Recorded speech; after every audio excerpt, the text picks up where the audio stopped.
निश्चितच की प्रथम मी अजितदादांच्या प्रतिमेचं अभिवादन करतो.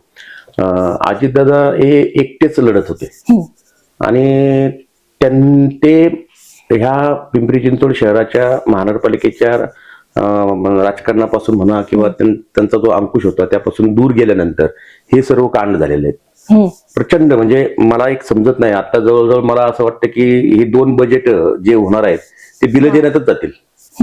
4,500 माझा ऐकतो मी असं म्हणजे सत्य प्रत येईल माझ्या समोर, पण भयानक परिस्थिती आहे. कुठेही कोणत्याही प्रभागामध्ये काम होणार नाही आणि मागची बिलं लोकांची थकलेली आहे. आणि मुद्दा असा आहे की अंकुश ठेवण्यासाठीच मी काय भारतीय जनता पक्ष हा पार्ट आहे निश्चित, परंतु ते सांभाळणारी मंडळी कोण आहे, कशा प्रकारे तो कारभार करतायत त्यावर मी अंकुश ठेवणार आहे. आम्ही महायुतीमध्ये आम्ही भारतीय जनता पक्षाचे मित्र पक्ष आहोत. त्यांची प्रतिमा मलिन म्हणजे आमची पण देखील प्रतिमा मलिन होऊ शकते, पण म्हणून सर्वांनी पारदर्शकतेनं भान ठेवून वागणं गरजेचं आहे. आपण त्या महानगरपालिकेचे मालक नाही आहोत, तर आपण विश्वस्त आहोत. तर त्या दृष्टिकोनातून तुम्ही कोणत्या प्रकल्पाला प्राधान्य देणं गरजेचं आहे हे पहिले एकदा क्लिअर केलं पाहिजे.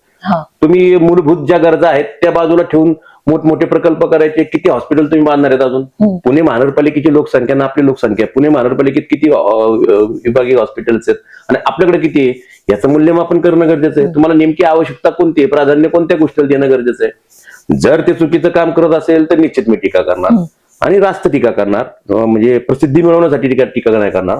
कारण त्यामुळं आपल्याला या सगळ्या गोष्टीवर अंकुश ठेवणं निश्चितच गरजेचं आहे. मी पहिलेच भाषणात बोललोय की तुम्ही जर आम्हाला समजूतदारपणे किंवा आमच्या मत ऐकून महानगरपालिकेत सभागृहामध्ये गेल्यानंतर संपूर्ण नगरसेवक हे पक्षाचे नसतात, ते सभागृहाचे विश्वस्त म्हणून असतात, जनतेचे विश्वस्त म्हणून असतात.